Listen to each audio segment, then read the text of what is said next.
Hello friends, ഇന്നത്തെ special കണ്ടാലോ? ആദ്യമേ തന്നെ ആപ്പിള്, പഴം, മുന്തിരി ചെറിയ കഷ്ണങ്ങളാക്കി മുറിച്ച് മാറ്റി വെച്ചിട്ടുണ്ട്. ഇനി മിക്സിയുടെ ജാറിലേക്ക് 4-5 രസകദളിപ്പഴവും അല്പം മാത്രം പാലും കൂടി ചേർത്ത് നന്നായിട്ട് അടിച്ച് ഇതിലേക്ക് ഒഴിച്ചു കൊടുക്കാം. ഇനി ഇതിലേക്ക് ആവശ്യത്തിന് പാലും ചോപ്പ് ചെയ്ത് വെച്ചിരിക്കുന്ന ബദാമും കുതിർത്ത ചിയാ സീഡും മധുരം ആവശ്യമെങ്കിൽ അല്പം തേനും കൂടി ചേർത്ത് നന്നായിട്ട് മിക്സ് ചെയ്തതിന് ശേഷം ഫ്രിഡ്ജിൽ വെക്കാം.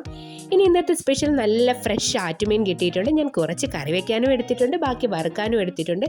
അപ്പോൾ കറിക്ക് തേങ്ങയൊക്കെ അരച്ച് നല്ലൊരു അടിപൊളി കറിയാണ്. ഇത് അടുപ്പിൽ വെച്ചിട്ടുണ്ട്.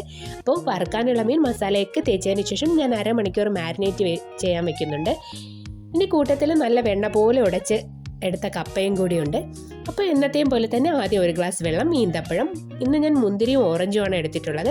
കൂട്ടത്തിൽ സമോസയും നല്ല ഉള്ളിപ്പക്കോടയും ഉണ്ടായിരുന്നു. അപ്പോൾ എന്നത്തെയും താരം നോമ്പ് കഞ്ഞി, പയറുതോരൻ, അപ്പോൾ എല്ലാ വെജിറ്റബിൾസും മസാലയൊക്കെ ചേർത്ത് നല്ലൊരു ഉടച്ചു കറിയും കൂടി ഞാനിന്ന് സെറ്റാക്കിയിട്ടുണ്ട്.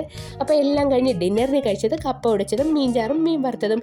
അപ്പോൾ എല്ലാം കഴിഞ്ഞ് കുറച്ച് ഫ്രൂട്ട് സലാഡും കൂടി കഴിച്ചു. അപ്പോൾ അത്രയേ ഉള്ളൂ.